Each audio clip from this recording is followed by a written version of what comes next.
저희보다 먼저 분쟁규정 끝난 데가 있죠. 우리은행 라인펀드 피해자 대책위원장님이신데 문제적인 했을 때 금감원 발표는 80% 될 것 같이 기대하셨는데 발표하고 나서 은행에서 통보받기는 55%, 56%, 60%서 너무 배신감을 느낀다는 거예요. 그래서 그분들이 그동안은 좀 기다려줬지만 더 이상 못 기다리겠다라고 지금 투쟁하고 계시는데 우리는 라인펀드 피해자 대책위부 정재현 위원장님이 전반적인 상황은 어떠신지 금감원 분쟁규정 결과가 어떻게 끝났길래 도대체 사람들이 합의하라고 싸우시는지 저분들이 얘기 좀 듣는 시간을 말씀해 주시겠습니다. 네, 안녕하세요. 저는 우리은행 라인 피해자 대책위의 대표로 있는 정재훈이라고 합니다.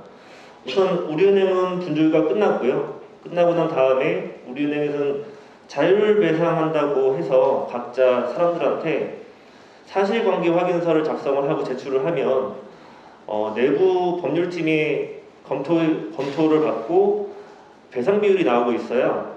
네, 그 배상 비율 산정 기준표라는 것이 있는데 이거는 소비자한테 유리한 내용은 거의 없고 지금 저희 피해자분들 보상 비율 나오시는 거 보면 55%, 56% 이렇게 나오고 있습니다. 저도 지난주 금요일 날에 56%를 받았는데요. 은행에 바로 전화했습니다. 저는 왜 가산점이 하나도 없습니까? 제 나이가 지금 30 후반입니다. 후반인데 산정기준표 안에 해당되는 내용이 하나도 없습니다. 근데 제가 56% 받았다고 하지 않았습니까? 여기서 1%는요.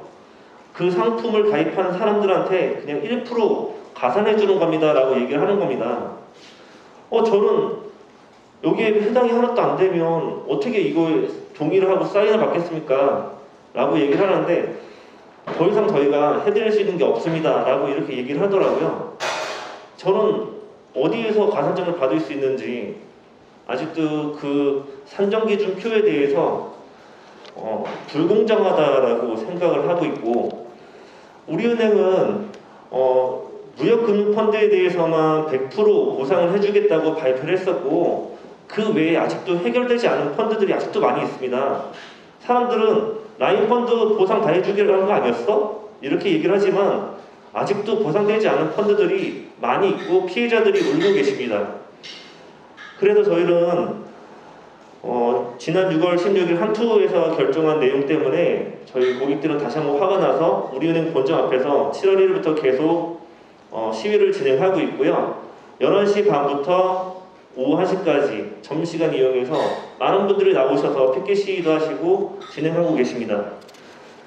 사실관계 확인서는 사실 저희가 작성해서 제출을 하는데요. 이 사실관계 확인서라는 게 저희가 펀드를 가입할 시점에 판매자와 저희 가입한 고객 간에 그 사실이 맞는지 확인을 하고 진행해야 되는 거 아니겠습니까? 그런데 서로 공개를 하지 않고 서로 어떤 내용을 썼는지 모르지 않습니까? PB는 저희한테 다 설명하고 팔았다고 이렇게 내용을 적고 낼 수도 있는 것이고 서로 어떤 내용을 공유하지 않고 이 사실관계 확인서가 결정된다는 것에 대해서 저희는 상당한 불만을 갖고 있습니다. 그래서 저희 지금 56%, 60%도 안 되는 이 배상 비율을 가지고 수용할 수 없다라고 주장을 하고 있고 우리은행 본점 앞에서 시위를 하고 있습니다. 우리은행은 2019년 2월 달에 내부 스트레스 테스트를 진행하고 KB증권하고도 이 라인 상품을 팔아도 되는지 그런 내부 회의를 진행했었고요. 이때 이 상품은 팔았을 경우에 위험하다라는 걸 감지했었습니다. 그렇게 하고 4월 9일에 라인펀드 상품을 판매를 중단시킵니다. 그런데 그 이후에도 라인 자산운용으로 돈이 들어간 흔적이 있습니다. 저희 판매자분들은 4월 9일 이전에 가입하셨던 분들도 있지만 자금이 4월 9일 이후에도 라인 자산운용으로 들어간 내용들이 있습니다. 그리고 저희 상품 판매서에 보면 위험등급 4등급이라고 표기를 해놨는데 이 상품에는요 라인탑2 밸런스 6개월 상품이라는 게 있습니다. 이 상품은 교부 채권 40% 이건 투자 위험 등급 1등급입니다. 안전한 등급이고요. 그 다음에 라인 플로토에 들어가는 위험 등급 6등급 펀드 상품이 있습니다. 이것을 평균 내가지고 4등급짜리 상품으로 만들어 팔았어요. 안전하다고 하면서 팔았던 거죠. 이건 마치 위에는 과일 가게에서 품질 좋은 과일을 위에다 올려놓고 밑에는 다 썩은 과일을 냅둔 다음에 소비자한테 과일을 판 겁니다. 저희가 나중에 받았을 때는 이 상품은 제대로 되어 있지 않은 상품이었고 관리 감독도 부실했던 상품이었고요. 네, 그래서 저희는 지금 너무 부당하다고 생각을 하고 있고 사실관계 확인서에 대해서 저희는 아직 수용을 못하고 있습니다. 네. 여기까지 하겠습니다. 예, 감사합니다. 예.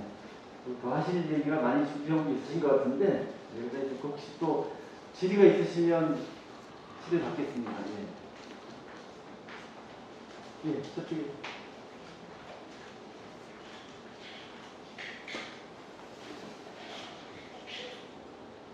네. 말씀해주신 거 잘 들었는데요. 저는 이혜리고 세림 기자라고 하는데요. 얘기해주신 것 중에서 대상길 산정표를 얘기해주셨는데 그 안에 구체적으로 어떤 내용이 있는지 조금 알려주실 수 있을까요? 네, 우선 서류 부실이라는 항목이 있는데 이 서류 부실 항목은 이 가산점에 서류 부실이라는 항목이 있는데 이거는 가입하실 때 가입 신청서에 사인이 제대로 안 되었을 경우에 가산점 포인트를 받는 겁니다. 근데 많은 분들이 가입 신청서에 자기 본인 사인을 하지 않습니까? 사인이 안 되면 가입 자체가 안 되는 거잖아요. 그런데 이런 항목 자체가 거기에 들어가 있다는 게 저리한 소비자한테 유리하지 않고 공정하지 않다는 내용이라는 말씀을 드립니다. 그리고 해피콜 부실이라는 게 있습니다. 상품을 가입하게 되면 며칠 이내에 그 고객한테 다시 한번 전화를 가서 이렇게 설명 듣고 가입하신 거 맞으십니까? 라고 하면서 전화가 오는 게 있는데 그것도 보통 대부분 받습니다. 전화 받고 예 그렇게 설명 들었습니다 라고 하는데 그거를 안 받으실 분이 대부분 없어요. 그거를 받아야 가입이 되기 때문이죠. 그래서 그 항목도 가산점에 포함되지 않고 그다음 최고 중요한 거는 이 상품을 가입한 사람들이 40, 50대분들이 가장 많습니다. 그런데 고령자 65세 이상만을 위한 고령자 이상 투자자한테만 포인트를 가산해 준 점이 있습니다.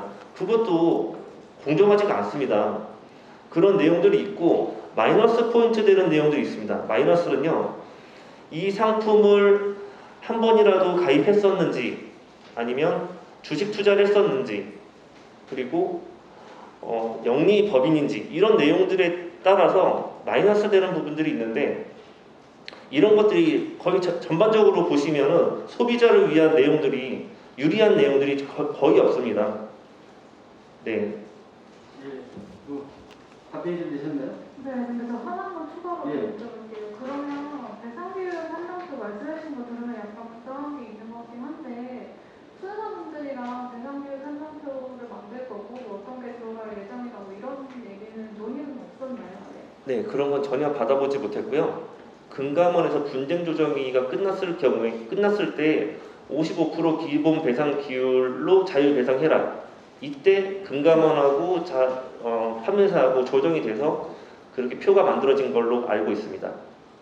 제가 좀 보충 설명드리면 제가 하고 있는 게 우리은행 라인펀드 2월 24일 대상비율 산정 기준안이에요. 말씀하신 기본 요소, 가산 요소, 차감 요소 이렇게 들어가 있는데 이 표를 저희들이 받아보려면 양쪽 당사자, 대표 사례자하고 은행 쪽이 오케이 했을 때, 오케이했을 때만 그 이후에 저희들은 비로소 보는 것도 아니에요. 금감원이 홈페이지에 올려줘야만 볼 수 있고요. 그 사이에 은행이나 증권사는 대상위원회를 만들어서 자기들이 어떤 기준 만드는지 알 수 없는 위원회 만들어서 이 기준표를 미리 받아와서 미리 준비해서 한다는 겁니다. 저희는 모든 게 결정이 끝난 상태에서 이걸 바라보기 때문에 어떻게 이게 되는지 저희가 알 수가 없어요. 그리고 이 과정에서 어떤 요소가 어떤 통계 산정 기초에 의해서 있고 이 계량화의 의미, 계량 수치의 의미가 무엇인지도 저희는 전혀 알 수가 없습니다.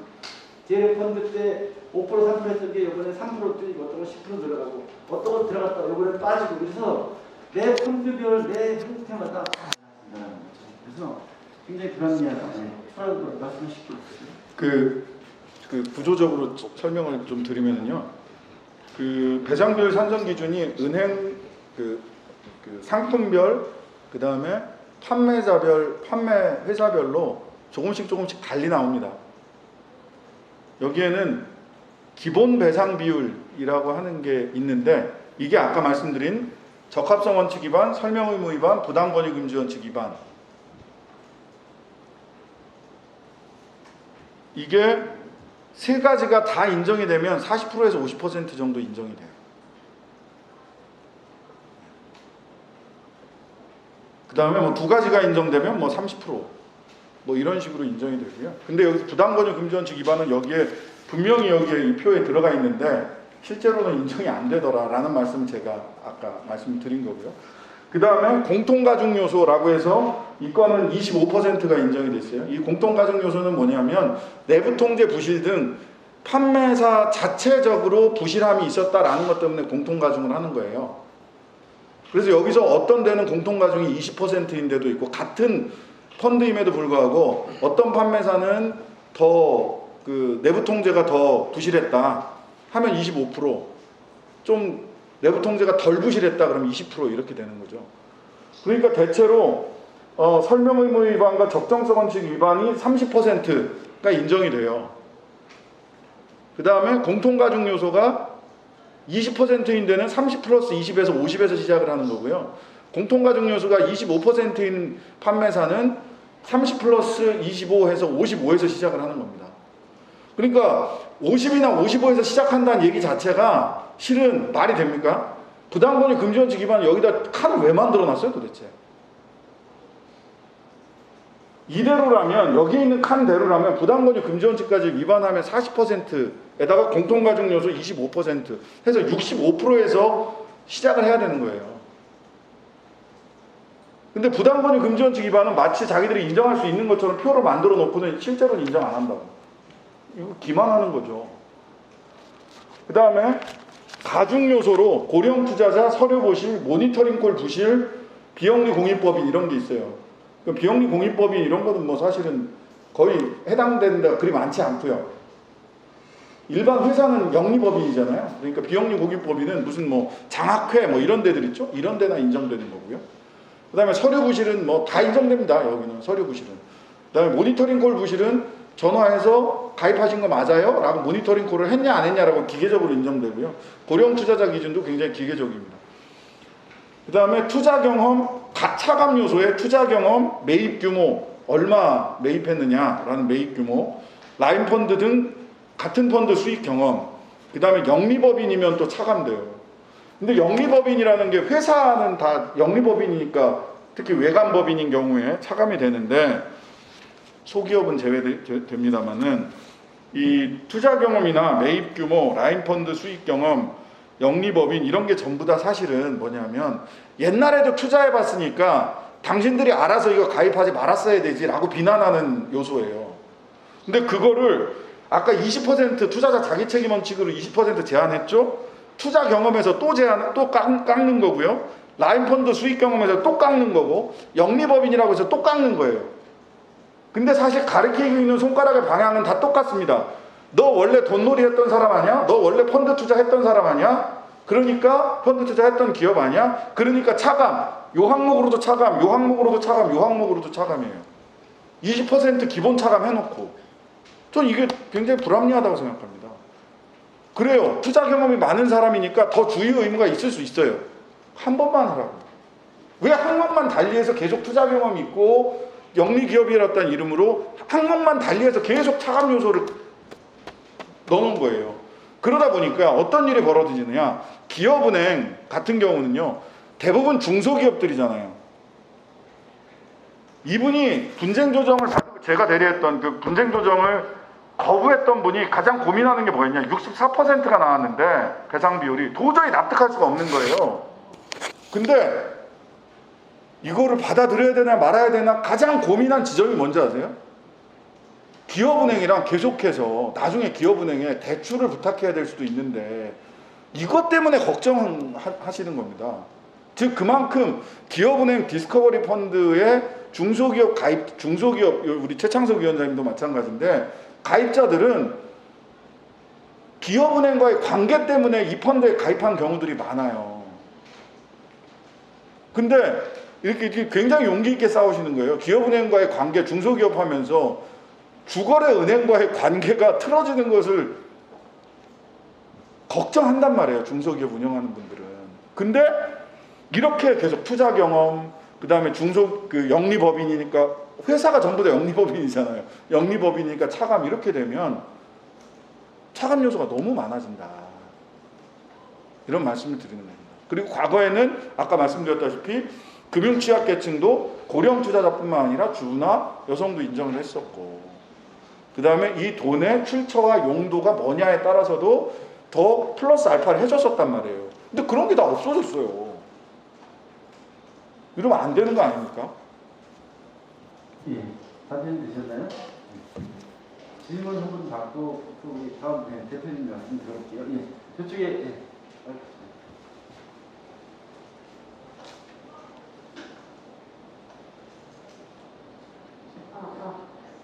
네, 안녕하세요. 저는 서울파이낸스 이용실 기자라고 합니다. 저희가 알고 있기로는 대상이라는 것은 사실 사실관계 확인의 근거가 되어야 된다고 알고 있는데요. 대표님께서 말씀 주신 거 들어보니까 사실관계 확인서 자체를 우리은행 측에서 공유를 제대로 하고 있지 않다고 말씀을 주셨습니다. 혹시 대표 사례들 같은 경우는 사실관계 확인을 위해서 선자 대면을 진행했다라고 알고 있는데, 이제 대표 사례 이외에 다른 분들 같은 경우에는 사실 확인 이런 것들을 서로 공유해야 된다라는 법적 근거나 그런 것들이 없는지 좀 궁금해요. 제가 답변하면 맞을 것 같은데요. 그 뭐냐면 지금 전제가 뭐냐면 금감원이 지금 하고 있는 분쟁 조정 방식은 법에 나와 있는 방식대로 그대로 하는 게 아니고요. 편법적으로 하고 있다는 제가 주장하는데요. 법에는 분쟁 조정을 하기 전에 다른 사람들 대표 사례 뽑으라는 얘기도 없고요. 하기 전에 그냥 사전적으로 합의 권고하는 조항은 있습니다. 그런데 금감원은 이거를 너무 많은 사람 피해자가 많고 하나하나 하긴 너무 바쁘니까 한꺼번에 한다는 명목으로 집단 분쟁 조정 방식처럼 하면서 대표 사례를 뽑아놓고 나머지 사람들은 이 배상 기준안을 주고서 은행이나 던져주고 이 기준표 가이드라인대로 합의해라고 하는 거거든요. 그래서 그러면 은행이 제대로 하느냐? 자기도 유리하게 하겠죠. 그래서 배상위원회, 은행에 있는 배상위원회가 사실은 금감원 분쟁조정위원회 같은 역할을 해야 되는 거거든요. 그때 뽑을 때부터 어떤 사람이 할지 모르는 거고요. 은행이 사실관계 조사한다는 것도 어떻게 조사할 건지에 대한 것도 전혀 비밀스럽게 자기들이 서류 보고서 그냥 결정하고 나서 그냥 일반 피해자하고 합의할 때 얼마 드릴게요. 뭐 서로 협상이라는 게 있는 거예요. 그러니까 그런 게 아예 없이 그냥 일방적으로 통보 그래놓고 불만이 있으면 조금 더 올려주고 뭐 이의 신청한다든가 아니면 이의 신청 안 하고는 조금 더 이렇게 크게 싸우면 조금 올려준다든가 아니면 립상인 사람은 아예 처음부터 낮게 시작한다든가 뭐 이런 식의 제멋대로 가는 겁니다. 그래서 이거는 금감원이 지금 하고 있는 분쟁조정 방식이 워낙 엉터리고 편법적으로 일하기 때문에 이런 일을 갖다가 금감원이 아예 방조하고 있는 거다. 그래놓고 은행은 기업은행 윤종환 형제 같은 경우에는 금감원이 하고 있는 분쟁조정이 배상비 한정 기준안이 객관적이고 합리적이기 때문에 우리는 이걸 따라가겠다는 게 무조건요. 우리는 못 받아들이겠다는 얘기거든요. 그렇죠? 그래서 사실관계 확인서도 어떤 기준과 원칙과 어떤 걸 하겠는지 이런 것도 다 못했습니다. 자기 멋대로입니다. 제가 보기에는요. 답변이 되셨나요? 그러면 한 번 더 질문 받고 네.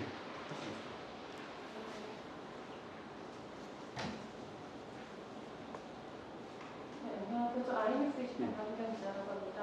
부당금융 공지 원칙 위반에 대해서 삼자대면이나 분쟁 조정을 진행을 하셨을 때 그런 것들을 얘기를 하고 그런 것도 주장을 하셨을 거 아니에요. 그 당시에 근데 당국에 그게 인정되지 않았던 이유가 녹취록이라든지 혹은 뭐 이렇게 적은 증거나 이런 게 있었는데도 불구하고 인정이 되지 않았던 건지 그때 그 자리에 계셨다라고 한다면은 그 당국에서는 그 분쟁 조정을 하거나 혼자 대면을 할 때 그 부당금융 공지 원칙 위반에 대해서 좀 이렇게 적용을 하지 않았던 건지 그에 대한 얘기 들어볼 수 있었나요?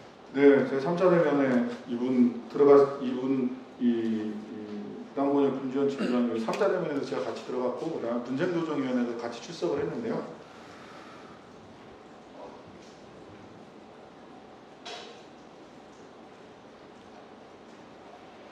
뭐라고 표현이 되어 있냐면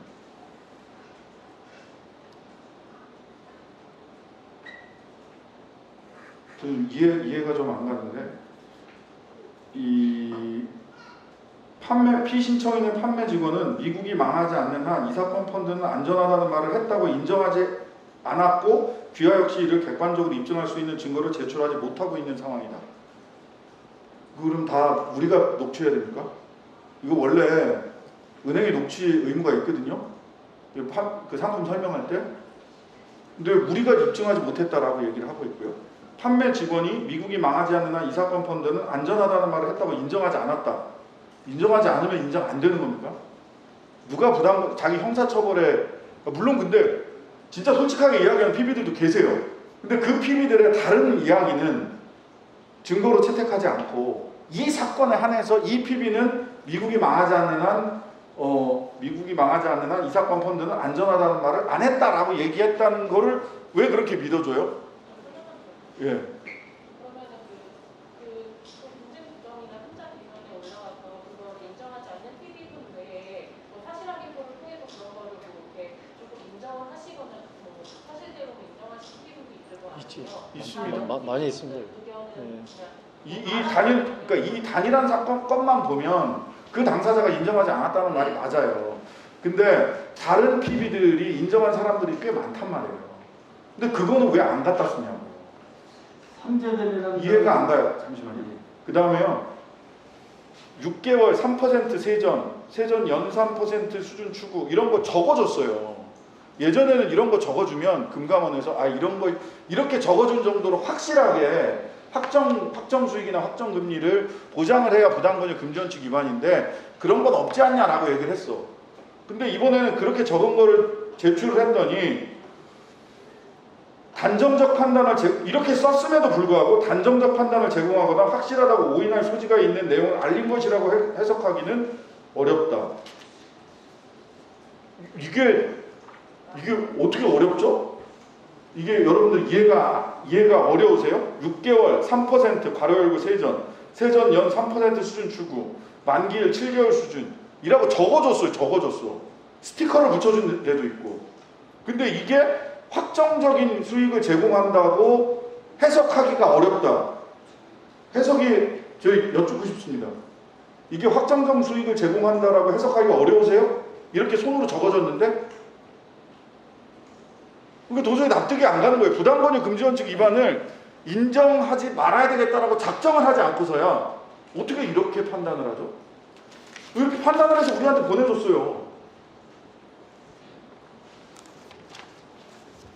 저희 기업은행 디스커버리 3재되면 당시에 그 PB가 저희한테 써줬던 중에는 나는 이게 이렇게 위험한 상품인지 몰랐다가 써준 것도 있었고요. 자필로. 그리고 3재되면 당시에 자기네 이 상품을 맥도날드, 버거킹, 스타벅스에 대출해주는 안전한 데만 하는 상품이라는 식으로 얘기했다라고 하더라고요. 그래서 조사관들이 정말 그렇게 얘기했느냐 두 번이나 물어봤다고 하더라고요. 근데 그렇게 얘기했다. 어떻게 그걸 들었냐? 그랬더니 컨퍼런스 교육 때 받았다. 그렇게 얘기 들었다.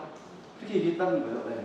그리고 실제로 미국이 망하지 않는 이 얘기 다 했다고 다 거기서 진술하는 바가 했다고 들었습니다. 그런데 또 금감원은 그 얘기를 수용하지 않았죠. 대표사를 뽑지도 않았고요. 그러니까 미국이 망하지 않는 한, 이탈리아 정부가 망하지 않는 한, 독일이 망하지 않는 한, 이 얘기 들은 피해자들은 수없이 많아요. 근데 어떻게 이렇게 과감하게 여기다 쓰셨는지 난 그게 이해가 안 가. 금감원에 대한 그런 답변들을 이 기자님들한테 얼마나 갖게 호소할 수 있는 방법이 없습니까? 나한테 호소할 방법이 없어요. 저희가 그래서 이거 자리를 하는 것입니다.